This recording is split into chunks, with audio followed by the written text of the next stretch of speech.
Welcome to What's Going On.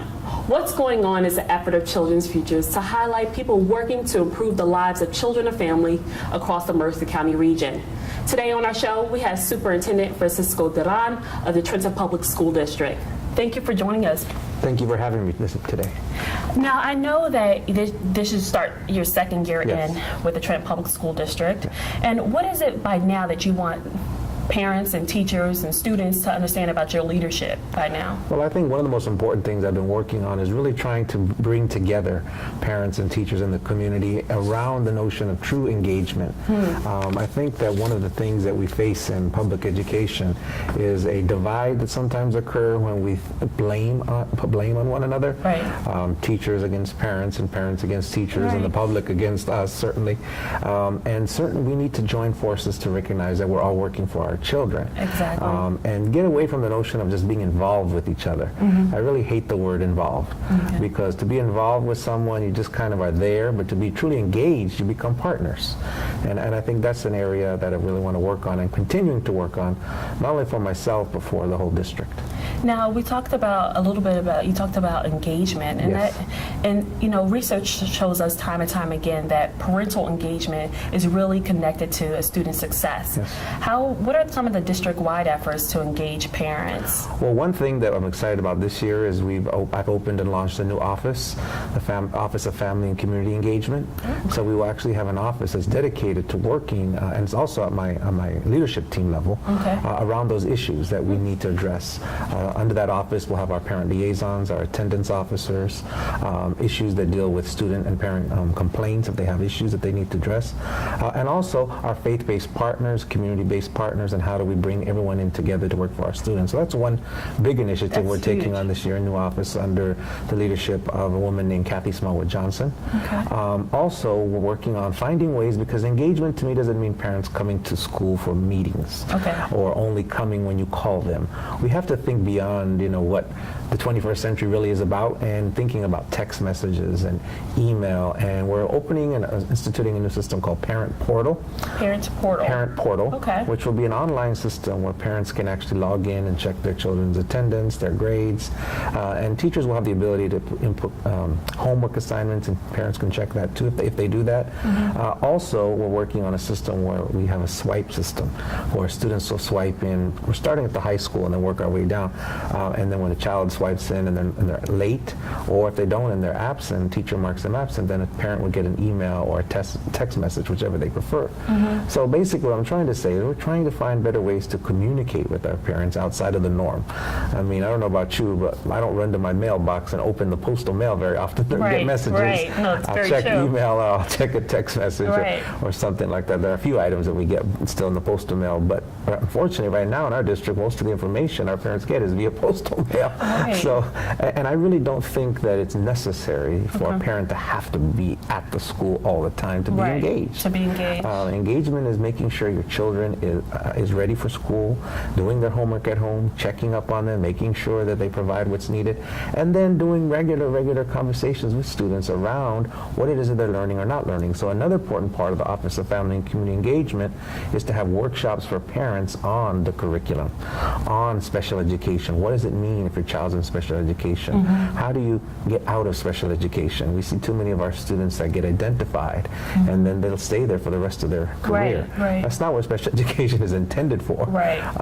For bilingual programs, for dual language programs, helping parents to understand what is really happening in the school, in a curriculum. We do a lot of great activities and involvement for parents to come back to school night, parent conferences. That's kind of involvement to me.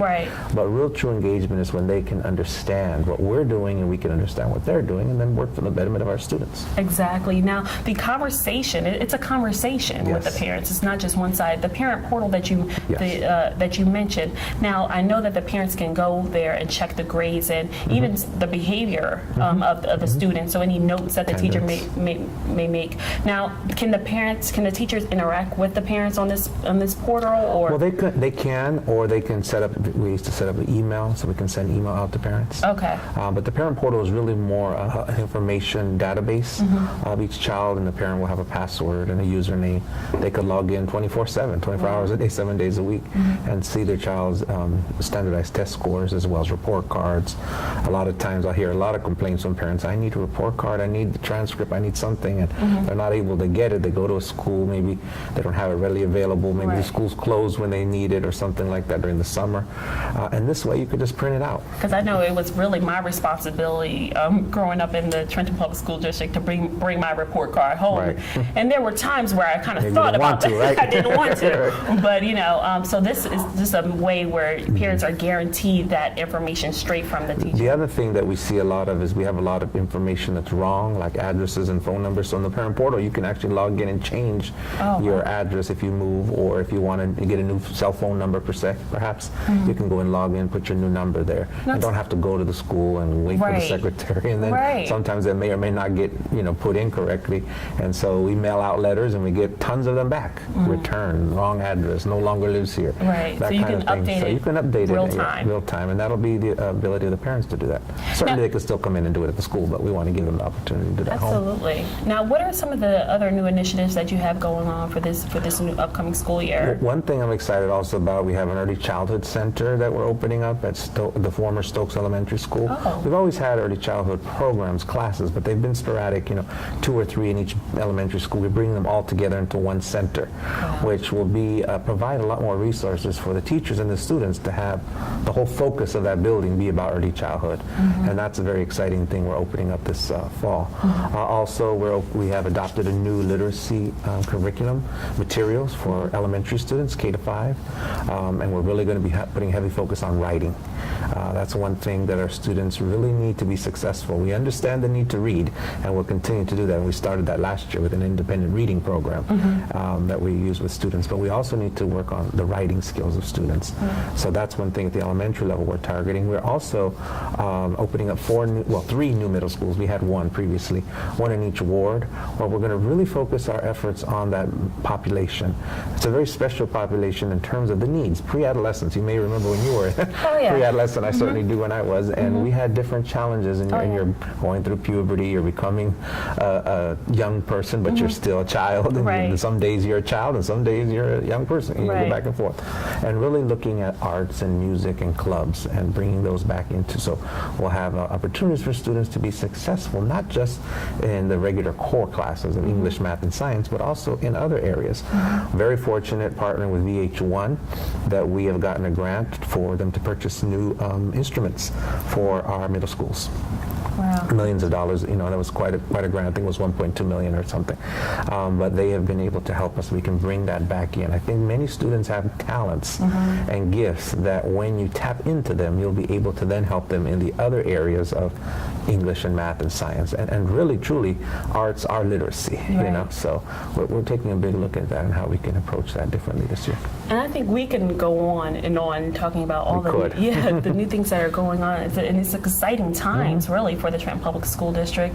But as our time kind of winds down, what is it that you want the students and parents to understand about this upcoming school year? Any new changes? I mean, you mentioned certainly this upcoming school year has some positive changes, but anytime there's change is difficult. And we really want parents to understand that we will work with them through those difficulties.